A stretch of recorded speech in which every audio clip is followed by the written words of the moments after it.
Eileen, calm down and listen. My sister just collapsed.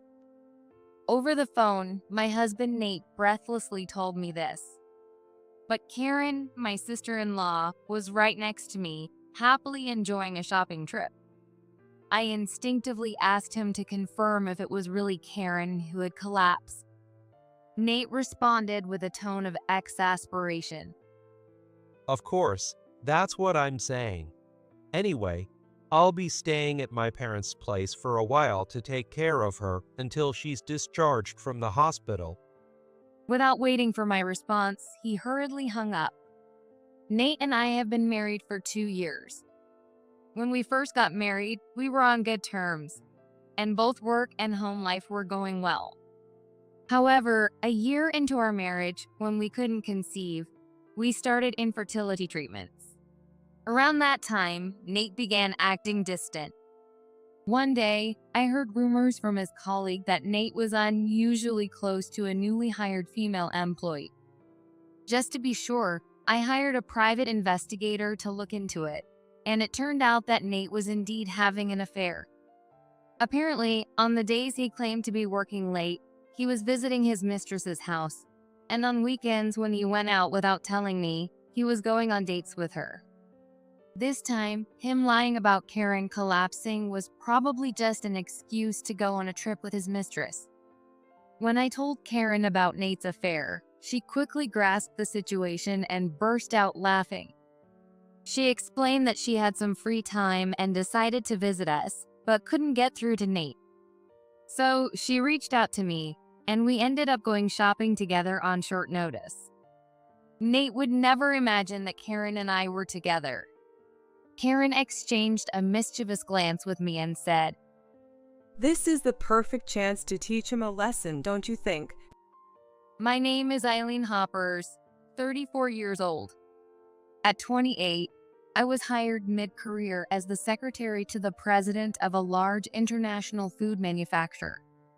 My husband Nate, who I've been married to for 2 years, works as a sales representative for a major insurance company. He's 2 years older than me, and his calm demeanor mixed with a good sense of humor was one of his most attractive traits. I first met Nate when he visited my company to propose insurance products tailored for businesses. The product proposals for corporations, requiring coverage for a wider range of risks than individual policies, were complex, but Nate thoroughly understood our needs and explained everything clearly and straightforwardly.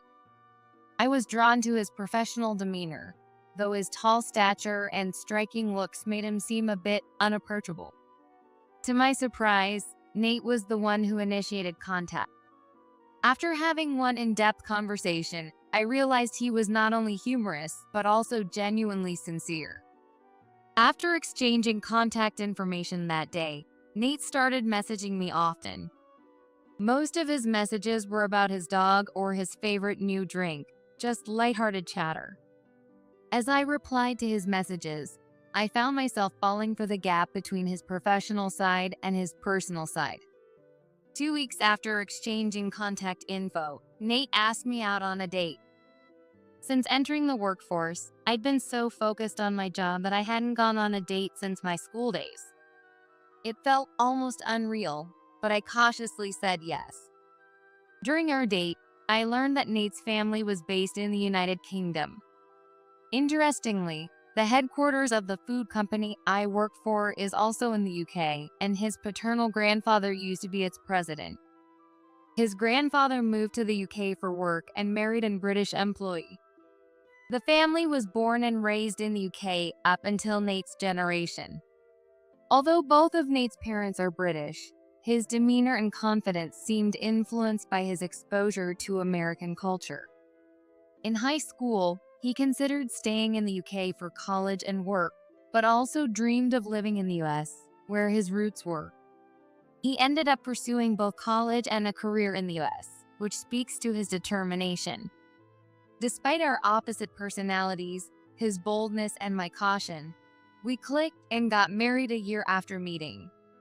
Before the wedding, I visited his family in the UK. It was my first trip abroad, which made me even more nervous. However, both my in-laws and my sister-in-law were very friendly and approachable, and I quickly felt at ease. Karen and I especially hit it off over our shared taste in music, exchanging thoughts on our favorite artist's latest songs. We even swapped contact info on messaging apps and have kept in touch regularly since then. We held our wedding in the US, inviting colleagues and friends. Nate's family couldn't attend due to work commitments, but sent us a heartfelt video message instead. Both of my parents are already retired, so they were able to attend our wedding. Additionally, we can meet frequently as long as our schedules align. In contrast, Nate's family is always busy. Karen is a sought-after freelance designer, and both of Nate's parents are public servants. Since they have packed schedules, we haven't seen them since our pre-wedding visit. On the other hand, married life with Nate started smoothly.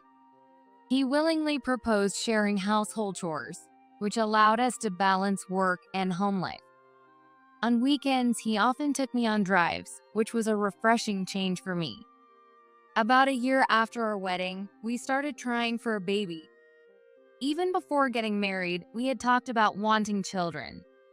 However, a year passed without success, and I started feeling increasingly anxious. Since we are both over 30, having a child later in life poses higher risks. Considering the burden on both of us, it seemed best to start trying for a baby as soon as possible. When I brought this up to Nate, he seemed a bit reluctant but eventually agreed. After consulting a doctor, we decided to first aim for natural conception through treatment, and if that didn't work, to move on to IVF. The treatment involved medication, but I also focused on things I could do, like regular exercise and improving my diet, and Nate and I worked on this together. At first, Nate participated willingly, but about 2 years into our marriage, he started avoiding me whenever the topic of trying for a baby came up. Although I took the lead in our efforts, I never forced him into anything. I couldn't think of any reason why he started avoiding me, and at first I was just confused. If our relationship got worse, not only would our infertility remain unresolved, but it might even lead to divorce. Fearing that, I decided to consult with our doctor and temporarily pause our efforts. However, Nate's distant attitude didn't change. In fact, it worsened. Where we used to spend weekends together, he now started leaving the house quietly in the morning without saying anything.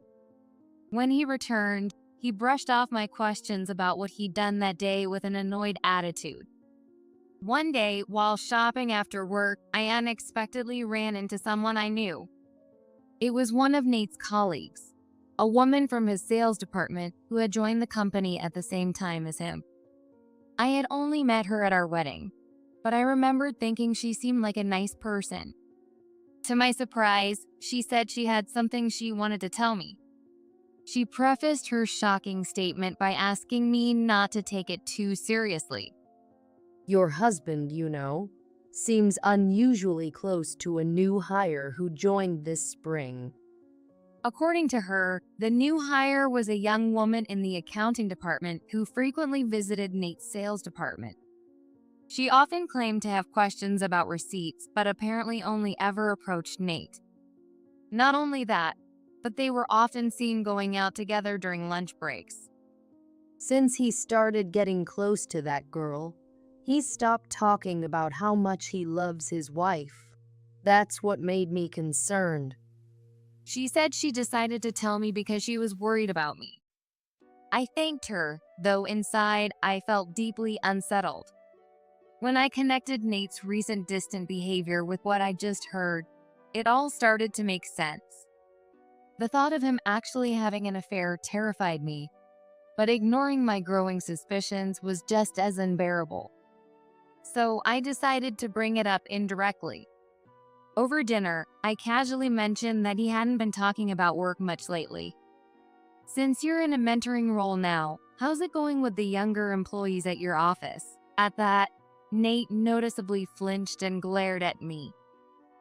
Don't bring up work at home. It ruins my appetite.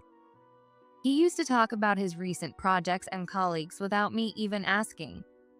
Now, it seemed like he was avoiding the topic because he had something to hide. Instead of easing my worries, this only made them worse. A few days later, I had to visit Nate's company as a secretary to discuss something with their CEO. After our wedding, Nate had been replaced as the account manager for my company. As I walked through the building, I couldn't help but think about the rumors his colleague had told me.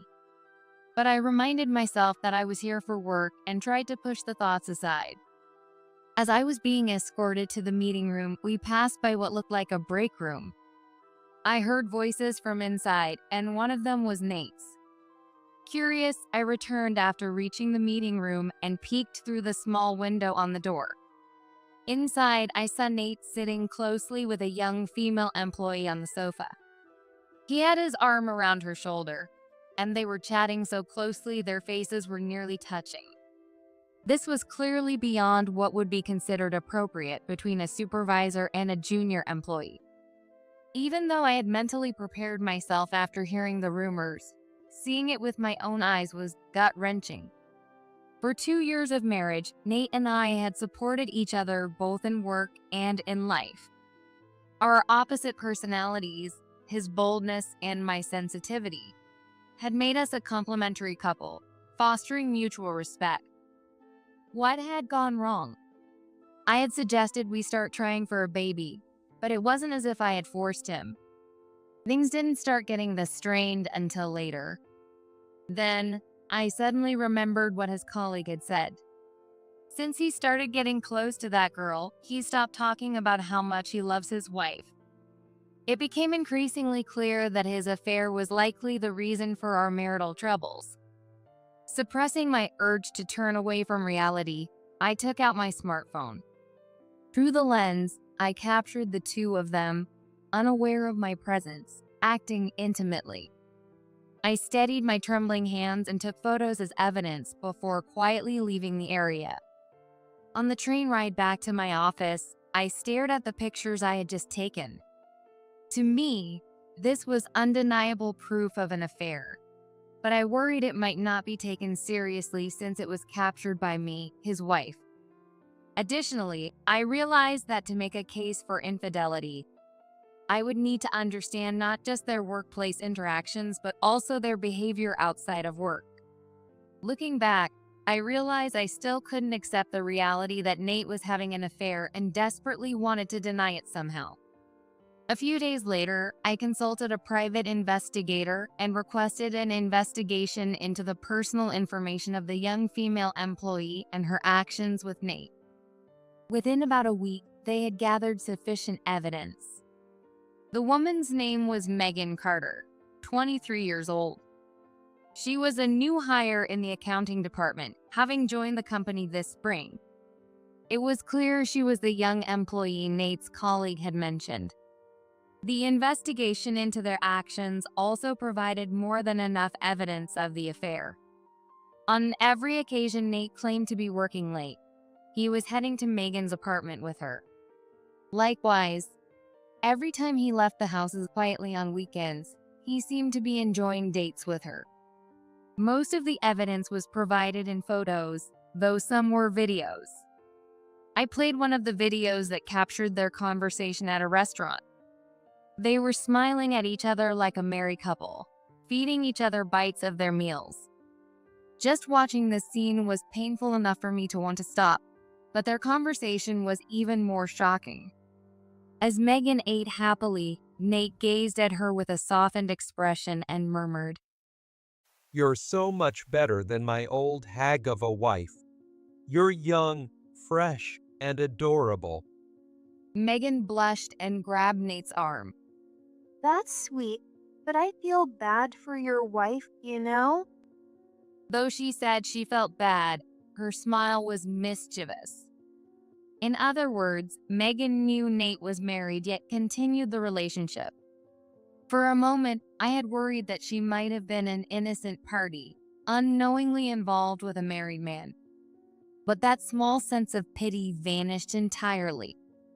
After this investigation, I decided to demand a divorce from Nate. However, by this time, Nate was hardly ever home, making it difficult to bring up the topic.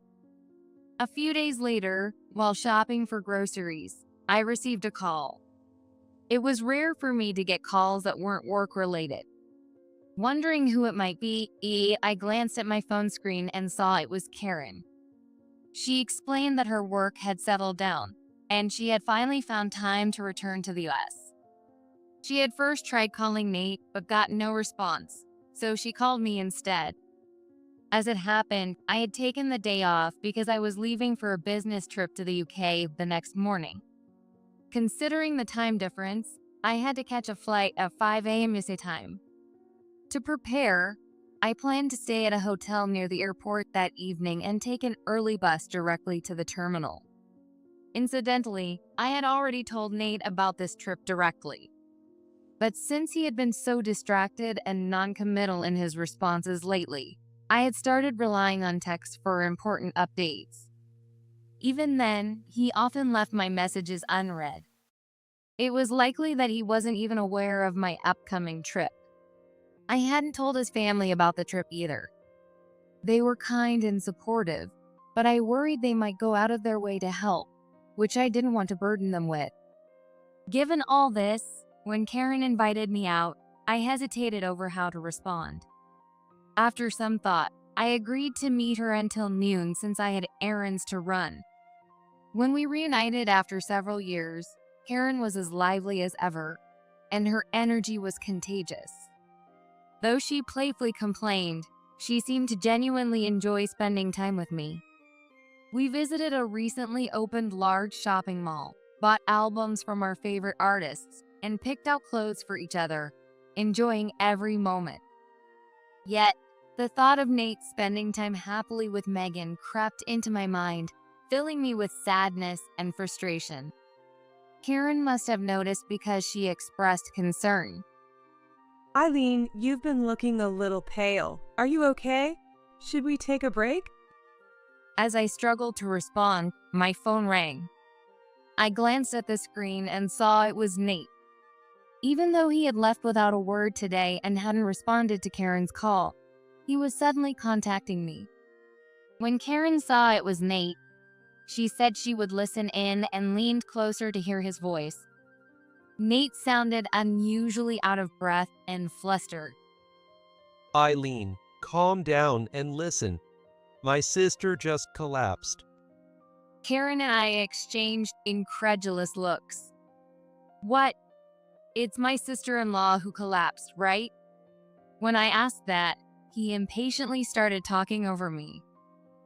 Yes, that's what I said. Anyway, I'll be staying at my parents' house for a while to take care of her. According to him, Karen had a severe chronic illness, and this time her condition had worsened to the point of requiring hospitalization. Their parents were busy with work, so Nate, having more flexibility, would look after her. Don't worry about it, but don't contact my parents. They're swamped. And don't contact Karen either, okay? Understand? After issuing this forceful warning, Nate abruptly hung up. Karen, who had been listening the whole time, sat in stunned silence, unable to believe what she had just heard. I realized I couldn't keep this from her any longer, so I told Karen the truth about Nate's affair. After hearing me out, Karen quickly understood the situation. In other words, Nate had likely lied about his sister collapsing to create an excuse to spend time with his mistress. Incidentally, Karen doesn't have any chronic illnesses and rarely even catches a cold. Nate hurt you by cheating, and now he's using me as an excuse? That's just disgusting. Karen's usual cheerful smile disappeared, replaced by a furious expression. At the same time, I was disappointed in another realization. Nate truly hadn't remembered my upcoming business trip to the UK. When he went on work trips, even within the state, I always helped him prepare and even saw him off. The more I thought about it, the angrier I became. and it must have shown on my face because Karen gave me a worried look. Then, in a kind voice, she made a suggestion. I was planning to fly back home the day after tomorrow, but maybe I could stay a little longer with you? Her thoughtful gesture nearly brought me to tears. Feeling I couldn't keep anything from her anymore, I told her about my UK trip. Karen looked a little surprised, but then smiled mischievously. Well, how about we head back together and give him a little trouble while we're at it? I agreed, and we decided to travel together. After finishing our shopping, we stayed at our respective hotels and boarded the same flight to the UK the next morning. Coincidentally, the branch office I was visiting for work was only a short drive from Karen's parents' home, so I often stopped by during breaks. Karen immediately told her parents about Nate's affair as soon as she saw them, and they were furious with Nate and apologized to me. Karen's father was especially enraged and even tried to call Nate to scold him, but Karen and I stopped him. We wanted to see how Nate would act next. We had dinner at their house almost every night, and I spent my days off entirely with them. Compared to the life where Nate ignored me, this was far happier. I even wished my UK trip could last longer. About 2 weeks after I started my stay, Nate called me. He described Karen's condition in such vivid detail it was almost convincing, painting himself as a tragic hero. So she was discharged, but I think I'll stay here a bit longer to take care of her. Maybe another 2 weeks. I gave him a vague reply, just as he usually did to me, and handed the phone to Karen. She seemed to be enjoying the situation, smiling mischievously as she spoke. And who exactly is this gravely ill sister? I'm perfectly fine. Karen then informed him that both she and her parents knew about his affair and pressed him on where he was and what he was doing. Caught off guard by Karen answering the phone, Nate was so shocked he couldn't speak. He quickly recovered and turned the tables, getting angry instead. Why are you with my sister? You went to my parents' house without telling me. You're a terrible wife. Lately, Nate only referred to me as his wife when blaming me for something. As I had already mentioned, I told him about my UK trip, both verbally and in writing. The fact that he was distracted by Megan and didn't listen was entirely his fault. I took the phone from Karen. I told him to check his text messages first and then unleashed all the anger I had been holding back. You're the one who's a terrible husband. Cheating and lying about Karen collapsing? How could you stoop so low? When I mentioned the word affair, Nate let out a pained cry as if deeply wronged. An affair? Just because you're mad at me doesn't mean you can make baseless accusations. That's just awful. Hearing this, Karen and I exchanged looks and burst out laughing. I then sent Nate all the evidence the investigator had gathered, including photos and videos. Following my instructions, Nate hesitantly opened the email and went pale, as if he'd seen a ghost. The investigator had also uncovered Megan's Instagram account. Starting the day after Nate claimed Karen had collapsed, Megan had been posting about her trip to the UK. I read one of her posts aloud in a mockingly sweet tone. On my first overseas trip with my boyfriend, if our casual trip is to the UK, where should we go for our honeymoon? I read it aloud in an overly exaggerated, cutesy tone, which made Karen burst into laughter beside me. Meanwhile, Nate, trying to hide his inner panic, was desperately searching for an excuse. Just because she says boyfriend doesn't mean she's talking about me. This is all a misunderstanding. But it was too late to play dumb. Karen pointed out another piece of evidence. The post I had just read included a selfie of Megan relaxing in a suite at a hotel. She had the curtains wide open, enjoying the night view.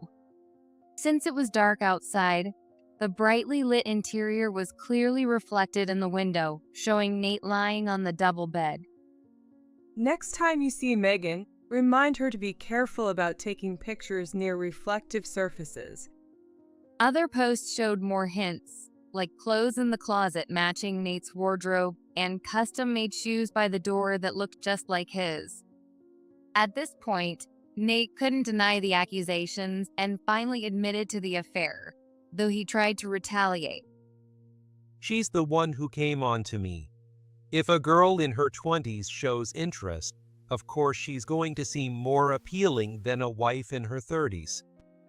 Now, he was trying to justify his affair. But no matter the excuse, it didn't change the fact that he had cheated. I was too dumbfounded to respond, but Karen got angry in my place. What do you mean, of course? By that logic, Eileen could get herself a younger boyfriend, and you wouldn't have the right to complain, right? Hearing that, Nate whined like a child, saying he wouldn't like that at all. If he could think about my feelings that way, he wouldn't have cheated in the first place. Finally, Karen ended the call by demanding that Nate and Megan come to their parents' house together in a week when everyone was available. On the promised day, Megan arrived with an air of confidence, wearing a strong perfume. Nate, on the other hand, was tense, clearly trying to come up with a convincing excuse. This isn't an affair. Megan was just with me on a business trip, and the hotel made a mistake, so we had to share a room. What happened to his earlier statement that it was understandable to cheat? But anticipating such excuses, I had already looked into his schedule beforehand. I've already checked with your company. Both you and Megan are on long-term leave, aren't you? Nate started complaining about invasion of privacy, making no sense. Megan, meanwhile, looked disappointed, staring at Nate as he broke into a nervous sweat. Come on, there's no way this was for work. We're getting married, aren't we? Just like her Instagram posts about a honeymoon, Megan seemed to be seriously dating Nate with marriage in mind. She must have thought she was here to be introduced as his second wife. But as Nate continued to insist they were just co-workers, Megan began to panic. Wait, the evidence you gathered must have something showing Nate promising to marry me, right? The fact that she wanted to use the evidence of their affair as proof of his love for her showed just how audacious she was. Her hopes were quickly dashed when Nate brushed it off, claiming he must have been drunk when he said that. At last, Megan snapped. This is so annoying. Why don't you just get divorced already? Even if you have to pay alimony, you can afford it, right? Nate, who had been hanging his head, flinched at her words. I couldn't help but feel a little sorry for Megan, so I revealed the truth about Nate's situation. The reality was that Nate wasn't competent at work, despite his confident demeanor. His sales performance was poor, and since his company was merit-based, his salary was very low. To impress Megan on dates, he had likely been splurging on expensive items he couldn't afford. In fact, Megan admitted that Nate had paid for all the expenses for their trip to the UK. Since I managed our household finances, I could easily pull up his payroll records. When I threatened to do so, Nate quickly admitted to lying. In truth, I was the one financially supporting our household because Nate's income was so low. After exposing everything, Nate sighed deeply and gave up. Fine, let's get divorced. But make sure we split the assets evenly, okay? Unlike Nate, who had almost no savings, I had been diligently saving. However, I had spent a considerable amount recently on fertility treatments, so there wasn't much to divide. When I explained this, Nate blamed me as if it were my fault. We spent all that money because of your infertility. That means the treatment costs should count towards splitting our assets too. I let out a deep sigh at his comment. What on earth is he talking about? What are you talking about? You're the one who's infertile. The truth was, the fertility treatments were for Nate's condition. After a year of trying without success, I had dragged a reluctant Nate to the hospital for tests. The results showed that his hormonal imbalance had significantly reduced his sperm production. The doctor recommended we first aim for natural conception while working on long-term lifestyle changes, regular hormone injections, and check UPAs. If that didn't work, considering our age, the doctor suggested IVF as the next step. Though Nate claimed he wanted children, he refused to fully accept his infertility and barely listened to the doctor's explanations. For about 6 months, thanks to my efforts, the treatment was progressing smoothly. But around the time he met Megan, our relationship soured and the treatment stopped. When I explained all this, Nate turned pale. Megan, sitting next to him, also looked visibly shaken and turned away to avoid his gaze. So, does that mean Megan's pregnancy? Before he could finish, Megan confessed as if she had resigned herself. I'm sorry. I lied about being pregnant. I thought if I said that, you'd marry me right away. Apparently, Megan had told Nate she was pregnant shortly after arriving in the UK. Nate had believed her and was seriously agonizing over his relationship with her. When the tension broke, he looked slightly relieved. He turned to Megan and laughed mockingly. Why would I get married? It's expensive, and I'm happy just living together, don't you think? Megan suddenly dropped her earlier demure attitude and revealed her true colors. A broke, infertile old man? I don't need you. You should be grateful I even bothered to play with you. With that, the two of them erupted into a heated argument. Listening to their exchange, it became clear that Megan had only been interested in Nate for his money from the start. Her strong need for validation led her to indulge in showcasing a luxurious lifestyle on Instagram and other platforms. To her, Nate was nothing more than a tool to achieve that.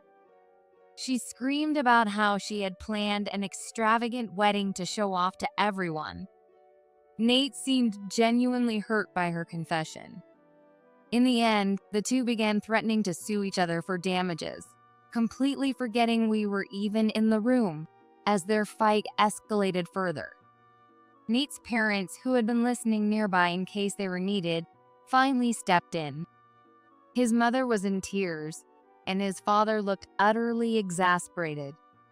Nate's father informed me that I would be compensated for damages through a lawyer and then forcibly made Nate sign the divorce papers. Even at this point, Nate muttered complaints under his breath. If I had money, I'd have divorced Eileen ages ago and married someone cuter than her or Megan. Hearing this, both his parents and Karen were so appalled that they declared they were cutting ties with him. Megan, on the other hand, wanted to separate from Nate as soon as possible, but insisted he pay for her travel expenses before parting ways, a selfish demand that showed her true nature. To me, they were both lacking empathy and seemed like a perfect match.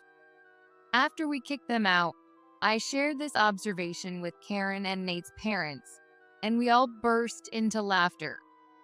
Afterward, Nate ended up burdened with a significant debt to cover the damages he owed me.